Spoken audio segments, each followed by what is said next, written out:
हम्म, आज हम लोग फिर महासागरीय जल के तापमान के वितरण में बचे हुए भाग को पढ़ेंगे। तो हम लोगों ने पढ़ा था पूर्व वाले वीडियो में महासागरीय जल के तापमान का परिचय और महासागरीय जल के तापमान के वितरण को प्रभावित करने वाले कारक। अब अगला टॉपिक जो आपका है उसी में है वितरण, महासागरीय जल के तापमान का वितरण। अब वितरण में जैसा कि हम लोग पहले डिस्कस किए थे, एक तो होता है लंबवत वितरण, एक होता है क्षैतिज वितरण होता है। ठीक, तो क्षैतिज वितरण को मोटा मोटा हम लोगों ने जब हम लोग वितरण के प्रभावित करने वाले कारक पढ़ रहे थे तो उसमें बहुत सारे सेगमेंट आपको समझ में आए होंगे और वो बहुत अभी इंपॉर्टेंट नहीं है आपके एग्जाम के दृष्टिकोण से, एग्जाम के पॉइंट ऑफ व्यू से। अब हम लोग टॉपिक जो होगा वो होगा लंबवत वितरण।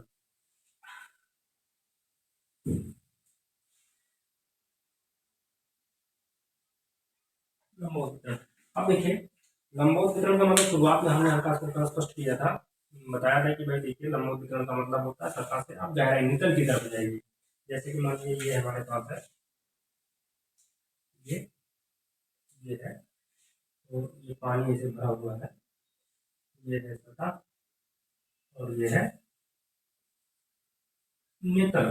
ठीक, जब आप ऐसे अध्ययन करते हैं सतह से नितल की तरफ जाने पर, जब टेम्परेचर का आप अध्ययन करते हैं तो इसी को हम लोग बोलते हैं लंबवत वितरण। अब देखिए एक चीज दिमाग में रखिए कि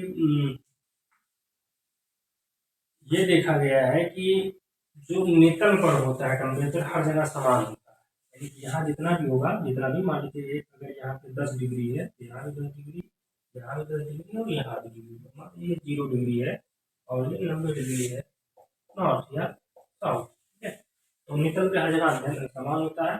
अब दूसरा फैक्ट ये कि जैसे सतह से जब हम ऊंचाई पर वायुमंडल में जाते हैं तो तापमान कमी आती है।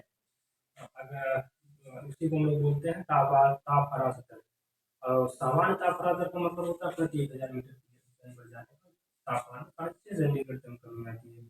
उसी तरह से महासागरीय सतह से जब हम लोग नीचे की तरफ जाते हैं तो तापमान में कमी आती है, सामान्यतः कमी आती है, तापमान में कमी आती है। ठीक है, तो स्वाभाविक निकल पे अगर मान लीजिए 10 डिग्री सेंटीग्रेड टेम्परेचर है तो जिस क्षेत्र में इससे जितना इससे निकल से सतह पर जितना दोनों के बीच में जितना ज़्यादा गैप होगा उस क्षेत्र में उतना ही तेजी, उतना ही ज़्यादा ताप हरांतर होगा। जैसे मान लीजिए 0 डिग्री है, यहाँ का टेम्परेचर मान लीजिए 20 के आसपास है, यहाँ मान लीजिए 30 के आसपास है, ये कम हो गया, इधर 10 हो गया तो 5 हो गया, इधर मान लीजिए -10 हो गया। ठीक है, टेम्परेचर में कमी आती है। तो स्वाभाविक है जहाँ पे टेम्परेचर अधिक हुआ सतह का वहाँ पे ताप हरांतर अधिक होगी। क्लियर है, कोई दिक्कत नहीं है। 30 है तो स्वाभाविक है, ये मान लीजिए एक ऐसा क्षेत्र है कर्क मकर रेखा के नीचे क्षेत्र है जहाँ पे टेम्परेचर काफी अधिक होता है, इसलिए वहाँ पे ताप हरांतर भी अधिक होगा। ठीक, इसी तरह से अगर ग्रीष्म ऋतु है तो ग्रीष्म ऋतु में सतह का तापमान बढ़े तो स्वाभाविक है ताप हरांतर भी अधिक होगा। अब दूसरी चीज देखिए यहाँ पे ध्रुवीय क्षेत्रों में कुछ अच्छा है, यहाँ पे माइनस में, इसलिए इस एरिया में क्या होगा, कुछ समय तक टेम्परेचर क्या होगा, टेम्परेचर बढ़ेगा। इसी को क्योंकि सामान्यतः आपको बताया गया तापमान में कमी आती है सतह से निकल कर जाने पर, लेकिन इस उच्चाकांक्षी क्षेत्र में तापमान में वृद्धि होती है। उसे 10 करना है तो ये माइनस है तो स्वाभाविक इसको 10 बनाना होगा। 10 जब हो जाएगा तो उस पर नगण्य दर से फिर कमी आएगा। ठीक है, तो कोई दिक्कत नहीं है। अब देखिए इसी को हम लोग बोलते हैं तापीय प्रतिलोमन। तापीय प्रतिलोमन, ये घटना कहाँ घटित होती है, ये घटना जो होती है वो उच्चाकांक्षी क्षेत्रों में घटित होती है। जैसे कि आपको ये बताया गया कि अगर सतह से ऊपरी वायुमंडल में जाने पर तापमान में कमी आती है जिसे हम लोग तापांतर कहते हैं, लेकिन कभी कभी क्या होता है सतह से ऊंचाई पर चढ़ने पर तापमान में कमी नहीं आती है बल्कि वृद्धि होती है, तो उसी को हम लोग बोलते हैं तापीय प्रतिलोमन, थर्मल इन्वर्जन। इसी तरह से उच्च उच्चाकांक्षी क्षेत्र में जब तापमान में कमी की वजह ह्रास होने लगे तो उसी को हम लोग तापीय प्रतिलोमन कहेंगे, यानी कि इस तरह की घटना उच्चाकांक्षी क्षेत्रों में घटित होती है। ठीक है, पॉइंट बहुत बढ़िया क्लियर हो गया। अब देखिए दूसरी चीज लंबवत वितरण हम लोग पढ़ रहे हैं, तो इसी जो ये सतह से निकल तक इसको 3 परतों में बांटा गया है, 3 परतों में। तो जो ये ऊपर की परत है ये ऐसे, ये मान लीजिए 500 मीटर है, ये मान लीजिए 1000 मीटर। ये निकल है ही, कोई दिक्कत नहीं, ये निकल है। ठीक, ये ये जो परत है, एक कर देते हैं, दो कर देते हैं, तीन कर देते हैं। जो ऊपरी परत है नंबर एक, इसे हम लोग ऊपरी परत बोलते हैं, क्योंकि जीव सतह से 5 मीटर तक है, ये मीटर में है। ठीक, और जो बीच वाली परत है इसे हम लोग बोलते हैं मध्यवर्ती परत। जो बीच वाली परत उसे हम लोग बोलते हैं निचली परत, निचली परत बोलते हैं। ठीक है, अब ऊपरी परत को अंग्रेजी में हम लोग बोलते हैं, ऊपरी परत को इक्लिमिनियन परत।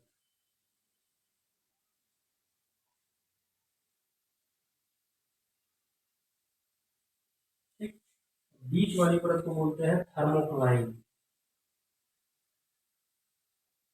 थर्मोक्लाइन। निचली परत को हम लोग बोलते हैं इक्लोमिनियन परत,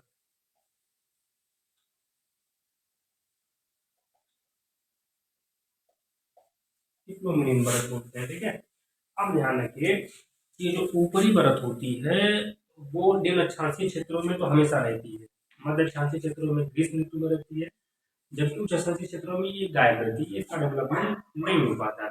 ठीक है, क्योंकि ऊपरी परत की जो विशेषता है जो ये कहा जाए, इसका टेम्परेचर 25 से 30 डिग्री तक होता है, और टेम्परेचर 25 से 30 डिग्री होता है। इसको लोग 25 बना ही देते हैं। ठीक, बना देते हैं 25। ठीक, 25 से 30 डिग्री होता है। ये टेम्परेचर यहाँ पे मिल नहीं पाया कुछ ऐसे क्षेत्रों में, तो स्वाभाविक है यहाँ पे ये परत ये गायब रहेगा। ठीक है, दूसरी विशेषता है कि इसका घनत्व काफी कम होता है, और थर्मोक्लाइन में जो 5 से 1,000 मीटर है, जिसे हम लोग मध्यवर्ती परत कर रहे हैं, थर्मोक्लाइन कर रहे हैं, ये परिवर्तनशील क्षेत्र है। यहाँ पे तापमान में परिवर्तन बहुत तेजी से होता है। ठीक, बस में नहीं, इस क्षेत्र में तापमान यानी कि जैसे देखिए ये परत यहाँ होगा नहीं, तो इस ये सीधा थर्मोक्लाइन होगा, तो थर्मोक्लाइन क्षेत्र में क्या होगा, टेम्परेचर बढ़ेगा, जबकि और अलग जगहों पे जो निम्न अक्षांशीय क्षेत्र है वहाँ पर टेम्परेचर क्या होगा, वहाँ में तेजी से घटेगा, और दोनों के एक एक्चुअल रेंज में आकर के फिर आगे अपना वो अपने हिसाब से बढ़ना घटना, मतलब नगड़ दर से अपना घटना चालू करेंगे। तो बात क्लियर है। तो ये तापमान का लंबवत वितरण है। लंबवत वितरण में आपको ध्यान रखना है कि पहले तो आप ये बोलेंगे कि जिस जिस तरह से सतह से ऊंचाई पर जाने पर, ऊपरी वायुमंडल में जाने पर तापमान में कमी आती है, इसी तरह से सतह से महासागरीय क्षेत्र में सतह से निकल की तरफ जाने पर भी तापमान में कमी आती है। हालांकि ये अध्ययन द्वारा देखा गया है कि निकल पर हर जगह माने विषुवत रेखा से ध्रुवों तक तापमान एक समान पाया जाता है। ठीक है, तो ये तो फिर दूसरी चीज आपको बताएंगे कि जो है निम्न अक्षांशीय क्षेत्रों में सतह पर विषुवत रेखा से ध्रुवों पर जाने पर तापमान में कमी आती है। इस हिसाब से आप बताएंगे कि जो निम्न अक्षांशीय क्षेत्र होता है वहाँ पर टेम्परेचर अधिक होता है, इसलिए वहाँ पे तापमान तेजी से होगा, जबकि मध्य अक्षांशीय क्षेत्रों में तापमान में कमी आएगी। वहीं उच्च अक्षांशीय क्षेत्रों में ऊपरी क्षेत्र में तापमान, ऊपरी और मध्यवर्ती परत में कह सकते हैं तापमान घटने की बजाय बढ़ेगी, इसलिए उसको हम तापीय प्रतिक्रिया की दशा भी कहते हैं। अब ग्रीष्म ऋतु में तापमान दर अधिक होगी, दो आने से ऋतु में तापमान दर कम होगी। ये सब जब आप लिख देंगे उसके बाद आप बताएंगे कि सतह से लेकर निकल तक महासागरीय क्षेत्र को 3 परतों में बांटा जाता है, जिसमें ऊपरी परत को 0 से 500 मीटर को, सतह से 500 मीटर तक को हम लोग ऊपरी परत बोलते हैं, 500 से 1,000 मीटर तक हम लोग मध्यवर्ती परत बोलते हैं, जबकि 1,000 मीटर से लेकर निकल तक उसे लोग निम्नवर्ती परत बोलते हैं। ऊपरी परत को इक्लिमिनियन कहते हैं, मध्यवर्ती परत को थर्मोक्लाइन कहते हैं, जिसका मतलब होता है एरिया ऑफ चेंजेस। निचली परत को हम लोग जो है इक्लोमिनियन बोलते हैं। इक्लोमिनियन काफी एरिया काम रखता है। ये सब बात क्लियर हो गई। अब देखिए कुछ इंपॉर्टेंट फैक्ट है जो आपको मैंने शुरुआत में ओरली बताया भी था।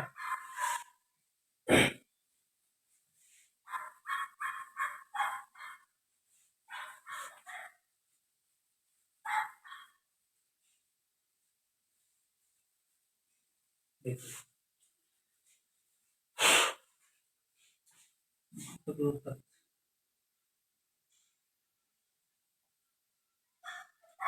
पहली बात, महासागरीय जलीय क्षेत्र का औसत तापमान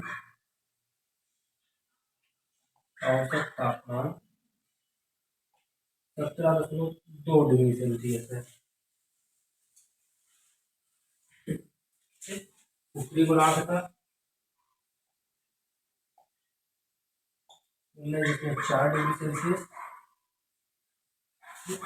दक्षिणी गोलार्ध का 16.1 डिग्री सेल्सियस है। ये फैक्ट याद रखिए। दूसरा फैक्ट याद रखिए, अधिकतम तापमान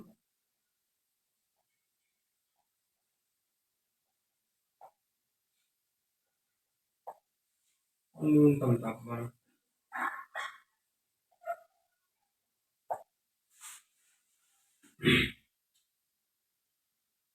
2 PM, न्यूनतम जो होगा 5 AM होगा। इसी तरह से अधिकतम तापमान का महीना होगा अगस्त, न्यूनतम क्या होगा फरवरी। ये फैक्ट याद रखिए। और दूसरा फैक्ट आप ये याद रखिए कि जो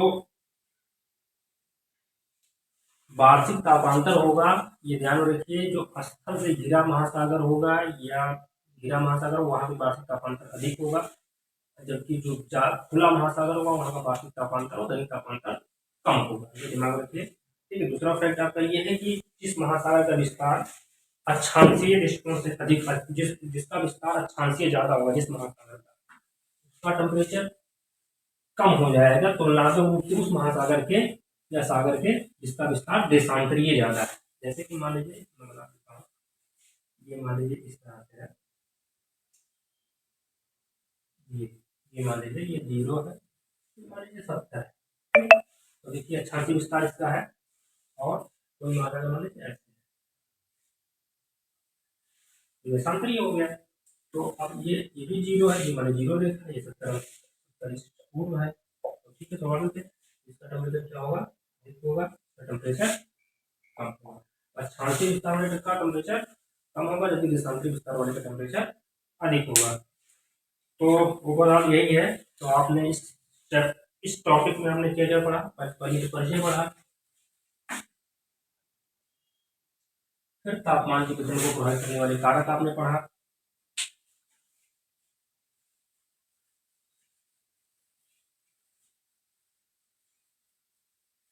पहले परिचय पढ़ा। तो परिचय में आपने क्या बताया, परिचय में आपने ये बताया कि महासागरीय जिस तरह से पृथ्वी की ऊर्जा का मुख्य स्रोत जिस तरह से सूर्य, उसी तरह से महासागरीय जल की भी ऊर्जा का मुख्य स्रोत क्या है, सूर्य, लेकिन इसे ज्वालामुखी और जल दबाव की प्रक्रिया के द्वारा भी नगण्य मात्रा में ऊर्जा की प्राप्ति होती है।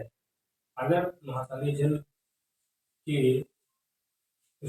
बजट में मान लीजिए 100 इकाई मान लिया जाए उसमें को, तो इन 100 इकाई का शीतलन जो है वो वाष्पीकरण पार्थिवीकरण और क्षारण के द्वारा होता है। वाष्पीकरण में आपको ये बताया गया कि 50 यूनिट का ह्रास होता है, जबकि पार्थिवीकरण के द्वारा 27 यूनिट का ह्रास होता है, जबकि चालन में प्रक्रिया के द्वारा 3 यूनिट उष्मा का ह्रास होता है। ठीक है। फिर आपको बताया गया, इस तरह से देखा गया कि भाई वाष्पीकरण का महासागरीय जल के तापमान को या उसके वितरण को बढ़ाने के लिए महत्वपूर्ण भूमिका है। ये देखा गया कि वाष्पीकरण का एक बहुत बड़ा इम्पैक्ट ये होता है कि वो आने वाली किरणों को आने नहीं देता है, जाने वाली किरणों को जाने नहीं देता है। इस वजह से वो तटीय क्षेत्रों में, सागरीय क्षेत्रों में समकारी प्रभाव उत्पन्न करता है। इसी कारण से दैनिक तापांतर कम होता है। वार्षिक तापांतर भी आस्थान की तुलना में महासागरीय क्षेत्रों में कम होता है। इसका रीजन ये होता है कि महासागरीय क्षेत्र की विशिष्ट उष्मा, पारदर्शिता और तापीय चालकता अधिक होती है। उसके अलावा स्तन की तुलना में महासागरीय क्षेत्रों में या तटीय क्षेत्रों में वाष्पीकरण का प्रभाव अधिक होता है, जिससे क्या होता है कि वार्षिक तापांतर भी अधिक नहीं हो पाता है। ठीक है। और फिर बताया गया आपको कि ग्रीष्म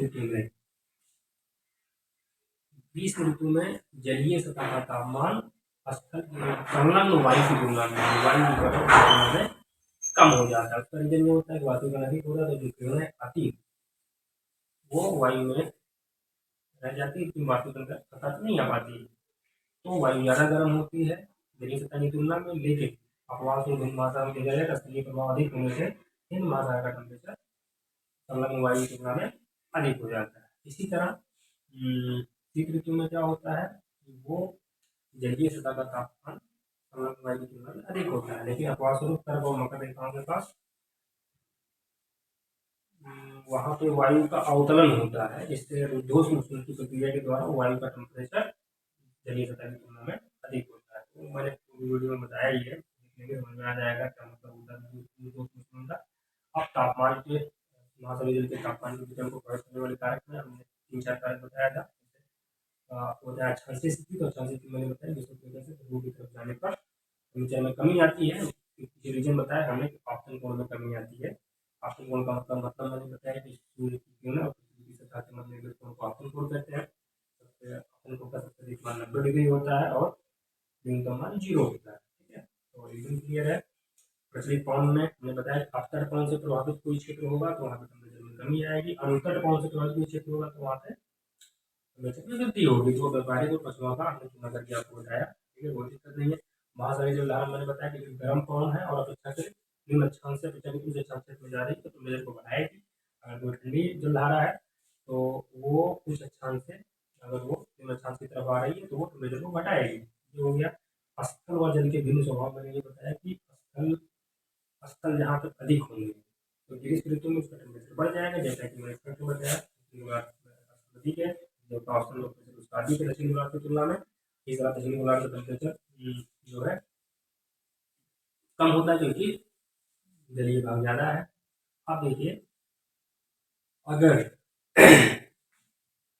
समताप रेखाओं की बात की, समताप रेखाएं ज्यादा विचलित होती हैं स्थल के कारण उत्तरी गोलार्ध में, जबकि जलीय भाग की अधिकता के कारण समताप रेखाएं कम विचलित होती हैं। ठीक है, और अक्षांश रेखाओं का अनुसरण करती है दक्षिण गोलार्ध में समताप रेखाएं, जबकि उत्तरी गोलार्ध में समताप रेखाएं अक्षांश रेखाओं का अनुसरण नहीं कर पाती। ठीक है, और अगर बंद जलीय भाग और खुला भाग है तो बंद हुआ पूर्णतया बंद जलीय भाग होगा तो उस पर स्तरीय प्रभाव अधिक पड़ेगा, तो ग्रीष्म ऋतु में टेम्परेचर बढ़ जाएगा, कम हो जाएगा। ध्यान रखिए, एक तो हो गया उत्तरी गोलार्ध, दक्षिणी गोलार्ध में स्तरीय और जल का स्वभाव क्या प्रभाव पड़ेगा, इधर बंद हुआ बंद जलीय भाग पर क्या फर्क पड़ेगा, दोनों तरीके से ये हो गया। तो ये कारक है, पढ़ने में क्लियर हो जाएगा। वितरण तो वितरण में मैंने बताया ठीक है। देखिए, ये तो मैंने कारक बताया, इसके दौरान आपको बहुत सारी चीजें पता चलेंगी। जैसे कल स्टीम का मैंने एग्जाम्पल दिया था भाई, क्या करती है निम्न क्षेत्र जाती है उच्च क्षेत्र में, उच्च क्षेत्र में जा करके वहाँ पे न्यूफाउंडलैंड के पास, ग्रीनलैंड के पास, पश्चिमी यूरोप के पास जाके वहाँ के टेम्परेचर को कामता बढ़ा देती है। ठीक है, वो हम लोग पढ़ेंगे करंट में, कोई दिक्कत नहीं है। ये सारी चीजें हैं। और क्षैतिज वितरण को पढ़ने की जरूरत नहीं है, कोई दिक्कत नहीं। लंबक वितरण मैंने आपको बताया कि भाई इस सतह की ऊंचाई पर आप जाते हैं और ऊपरी वायुमंडल में जाते हैं तो तापमान में कमी आती है, उसी तरह से निकल की तरफ जाने पर तापमान में कमी आती है।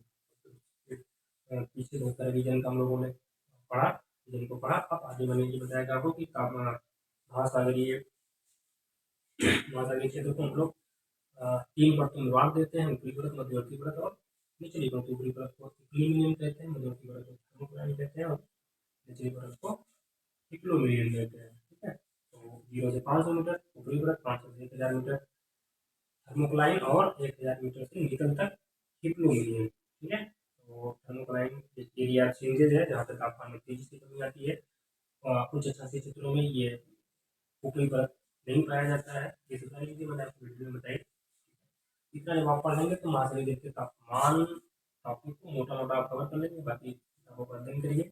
ओवरऑल आपका क्लियर हो जाएगा। कहीं कोई दिक्कत होगी तो यूट्यूब चैनल के नीचे कमेंट बॉक्स में जाकर के आप लिखिएगा, तो जवाब आपको किसी एक वीडियो में कंप्लीट, हम लोग महासागरीय समुद्र विज्ञान को कंप्लीट एक बार पढ़ेंगे, कंप्लीट सारे टॉपिक को मिलाकर उसको कंपाइल करेंगे। ठीक है, चलिए, ओके।